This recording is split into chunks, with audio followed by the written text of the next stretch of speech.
الصيرفة الإسلامية بديل مالي آمن للاقتصاد الوطني في هذه الظروف الحساسة، وسيشجع مؤسسات مالية عالمية رائدة للاستثمار في الجزائر. هذه الصورة يشجع القطاع الخاص على الدخول في منتجات الصكوك الإسلامية، يشجع القطاع الخاص كذلك على فتح البنوك الإسلامية، وربما المجال الآن صار مفتوحا أمام البنوك الإسلامية في العالم لفتح فروع لها في الجزائر أو وكالات لها في الجزائر، مثل بنك دبي الإسلامي على سبيل المثال، الذي أعطى إشارات قوية في البكننة العربية منذ إنشائه، وعليه كل المشاهد محتملة.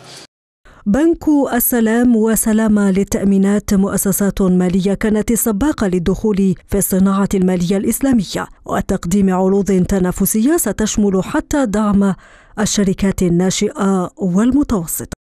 يعني نسعى لتطوير منتجات متخصصة ومتناسبة مع الاحتياجات الخاصة للمؤسسات الصغيرة.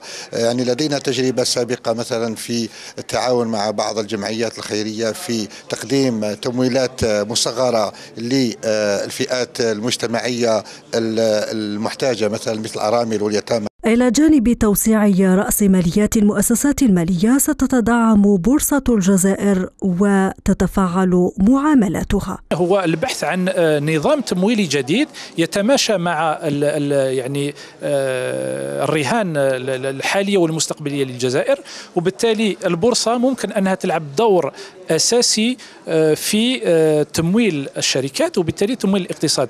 البنوك الإسلامية وفق أهل الاختصاص ستساهم بشكل كبير في امتصاص الكتلة النقدية الهائلة المتداولة خارج المصارف وإدراجها في شكل مدخرات مع مراعاة تحسس الجزائريين من موضوع المعاملات الربوية.